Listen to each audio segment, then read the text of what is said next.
మా ఆడబిడ్డలు వాళ్ళ పిల్లల్ని చదివించుకోవాలనుకోవడం ఏమన్నా నేరమా? ఎందుకు అడ్డుకుంటున్నారు నువ్వు, నీ కొడుకు, నీ అల్లుడు అని నేను అడుగుతున్నా. 12 నెలలు కానీ ప్రభుత్వం అప్పుడే దిగిపోవాలంటున్నాడు. 10 ఏళ్ళలో నువ్వు చెయ్యని పనులు మేము చేసినాం కదా. ఏం బాగలేదు పాలన. ఆయన కొడితే గట్టిగా కొడతాడంట. ఆయన కొడితే ఎంత గట్టిగా కొడతాడంట అంటే ఇక అది చెప్పనలవి కాదంట. నేను అడగదలుచుకున్న మా సోదరుని, అయ్యా ఆయన గట్టి కొట్టడానికి ఫుల్లా ఆఫా? ఏంది గట్టి కొట్టడానికి? ఏం కొడతాడు ఆయన? కొడితే గిడితే ఓ ఫుల్లు ఓ ఆఫ్ గట్టి కొట్టగలడు. అంత మించి గట్టి కొట్టేది ఏందుంది? 10 ఏళ్ళు నువ్వు గట్టి కొట్టేటోని ఆయన ఉంటే నిజంగానే నువ్వు గట్టి కొట్టాలంటే డ్రగ్స్ పార్టీలు ఫామ్ హౌస్లలో చేస్తున్న నీ కొడుకును వంగబెట్టి గట్టి కొట్టు, వానికి బుద్ధి వస్తుంది. ఢిల్లీలో లిక్కర్ దందాలు చేసి తెలంగాణ గౌరవాన్ని తీసిన నీ బిడ్డను దవడ మీద అంగబెట్టి గట్టి కొట్టు. తెలంగాణ పరువు తీసినందుకు గట్టి కొడితే వస్తుంది. కాళేశ్వరం పేరు మీద 1,00,000 కోట్లు మింగిన నీ అల్లుని దవడ మీద అంగబెట్టి కొట్టు గట్టిగా. అప్పుడు వానికి బుద్ధి వస్తుంది, సిగ్గు వస్తుంది. తెలంగాణను ముంచినందుకు గట్టి కొట్టేది ఉంటే నీ ఇంట్లో కొట్టు, వాళ్ళని దారిలో పెట్టు. కాంగ్రెస్ను గట్టి కొడతా అంటే మా కాంగ్రెస్ పార్టీ కార్యకర్తలు ఊరుకుంటారా? రా, ఎంత గట్టి కొడతావో చూద్దాం. పొంకణాల పోసిగానికంట 3 ఎట్లంట 36 దొడ్లంట. వెనకడికి పొంకణాలు చెప్పేటోడు. 10 ఏళ్ళు నువ్వే ఉన్నావు కదనే. 10 ఏళ్ళలో నిన్ను ఇవ్వడం చేయొద్దన్నాడా? ఇవాళ మేము 12 నెలల ఏమి చేయలేదు అంటున్నాడు. నేను అడుగుతున్న ఇక్కడికొచ్చిన మా ఆడబిడ్డల్ని, అక్క 500 రూపాయలకి సిలిండర్ వస్తలేదా? ఆర్టీసీ బస్సులో ఉచితంగా మీరు బస్సు ఎక్కుతారని టికెట్ అడుగుతురా? ఆ ఎల్ల అమ్మగారింటికి పోవాలంటే ఇంటి ఆయన కిరాయి పైసలు అడగాలి. అమ్మవారి గుడికి పోవాలంటే పక్కింటోళ్ళు తోడు రావాలి. ఇవాళ 500 రూపాయల సిలిండర్, ఆడబిడ్డల కార్తీలో ఉచిత ప్రయాణం, 200 యూనిట్లు ఈరోజు ఉచితంగా కరెంటు, 25,50,00,50,000 రైతులకు 21,000 కోట్ల రూపాయల రైతు రుణమాఫీ చేసినాం. రైతు భరోసా కేసీఆర్ ఎగనామ పెడితే వచ్చిన ఎంబడే 7,625 కోట్ల రూపాయలు ఇవాళ రైతు భరోసా మొదటి విడత ఇచ్చినాం. రెండో విడత ఈరోజు రైతు భరోసాల 10,000 కోట్ల రూపాయలు, ఎకరాకు 12,000 సంవత్సరానికి ఇవాళ మనం మొదలు పెట్టినాం. మార్చి 31 లోపల ఈరోజు రైతు భరోసా నిధుల్ని రైతుల ఖాతాలో వేయదలుచుకున్నాం. నిరుద్యోగ యువకులకు 55,000 ఉద్యోగాలు ఇచ్చినాం.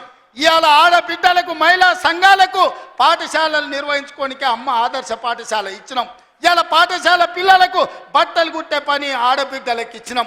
ఇవాళ 1000 మెగావాట్లు సోలార్ విద్యుత్తు ఆడబిడ్డలకు ఇవాళ నిర్వహించుకోవడానికి ఇచ్చినాం. ఇవాళ మహిళా సంఘాలకు 600 బస్సులు కొని ఆర్టీసీకి ఇవాళ కిరాయిలకు పెట్టే అవకాశం మా ఆడబిడ్డలకు ఇచ్చినాం. ఈ రకంగా చెప్పుకుంటూ పోతే ఈరోజు కొడంగల్ నారాయణపేట లిఫ్ట్ ఇరిగేషన్ మహబూబ్ నగర్కు తీసుకొచ్చినాం. 5,000 కోట్ల రూపాయలతో కొడంగల్ అభివృద్ధి పనులు, 1000 కోట్లు ఇవాళ నారాయణపేటలో అభివృద్ధి పనులు తీసుకున్నాం. పాలమూరు ప్రాజెక్టు పూర్తి చేయాలని ఇవాళ ముందుకు పోతున్నాం.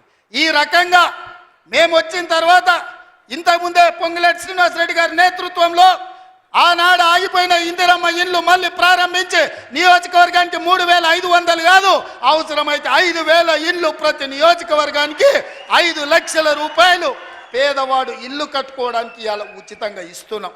నువ్వు ఎన్ని డబుల్ బెడ్రూమ్ ఇండ్లు ఇచ్చినావు 10 ఏళ్ళని నేను అడుగుతున్నా. సంవత్సరంలో 5 లక్షల ఇండ్లు మేము ఇస్తాం. ఆనాడు 10 ఏళ్ళ 25 లక్షల ఇందిరమ్మ ఇండ్లు మేము ఇచ్చినాం. నేను అందుకే ఇవాళ టీఆర్ఎస్ వాళ్ళకు ఒక సవాల్ విసురుతున్నా. చిత్తశుద్ధి ఉంటే మీరు రాండి.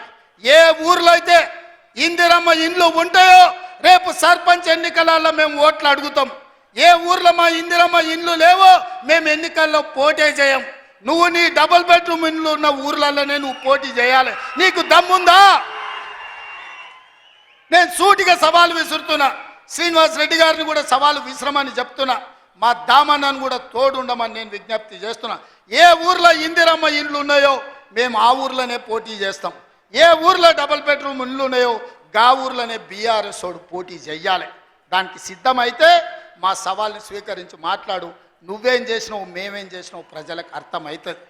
అందుకే ఇవాళ ఆర్టీసీలో బస్సు అయినా, ఆడబిడ్డలకు 200 యూనిట్లు ఇంటికైనా, 500 రూపాయల సిలిండర్ అయినా, యువకులకు 55,000 ఉద్యోగాలైనా, 21,000 కోట్ల రూపాయల రైతు రుణమాఫీ అయినా, రైతు భరోసాలో 12,000 కోట్ల రూపాయలు సంవత్సరానికి ఇచ్చిన, ఉపాధి హామీ కూలీలకు ప్రతి ఇంటికి 12,000 రూపాయలు ఇవాళ ఉచితంగా ఇచ్చిన ఒక్క సంవత్సరంలోనే ఇవన్నీ పనులు మనం చేసినాం. ఇవే కాదు, ఇవాళ బీసీలు తెలివికల్లో డాక్టర్లు, లాయర్లు, ఇంజనీర్లుగా ఈ చదువుకున్నారు. ఐఏఎస్లు, ఐపీఎస్లుగా వాళ్ళు రాణిస్తున్నారు. మేము ఎంతమంది ఉన్నామో లెక్క చెప్పండి అని అడుగుతారు. 1931 100 ఏళ్ల కింద తెల్లదొరలు లెక్కలు కట్టారు కులగణన. మళ్ళీ ఇవాళ వరకు కట్టలే. 7 దశాబ్దాలైన స్వతంత్ర దేశంలో బీసీ కులగణన చెయ్యలే. ఇవాళ తెలంగాణ రాష్ట్రం దేశంలోనే మొదటిసారిగా బలహీన వర్గాలకు సంబంధించిన ప్రతి కులానికి సంబంధించిన లెక్క తీసి కులగణన చేసి దేశానికి ఆదర్శంగా నిలబడ్డది. 100 ఏళ్ల నుంచి జరగని పని ఇవాళ తెలంగాణ రాష్ట్రంలో చేసినాం. మాదిగ ఉపకులాల వర్గీకరణ ఏండ్ల నుంచి కొట్లాడుతారు. 30 ఏండ్ల నుంచి 100 మంది పిల్లలు చచ్చిపోయిన ఆ కొట్లాటలు. ఇవాళ ఎస్సీ ఉపకులాలకు సంబంధించి ముఖ్యంగా మాదిగ ఉపకులాల వర్గీకరణ 30 ఏళ్ల నుంచి పీఠముడిగా ఉంటే ఆ సమస్యని పరిష్కరించి ఇవాళ వర్గీకరణ చేసినాం. ఇవన్నీ ఒక్క సంవత్సరం మేము సాధించిన విజయాలు. చంద్రశేఖరరావు, నీకు ఇవి కనిపిస్తలేవా? నీ కండ్లకి ఏమన్నా పసిరికలు వచ్చినాయా? నీ కండ్లు ఏమన్నా పచ్చగానే అని నేను అడుగుతున్నా. ఇవన్నీ మేము చేస్తలేమా? ఇవన్నీ నువ్వు సభకు వస్తే చర్చిస్తాం కదా. ఆయన రాడు.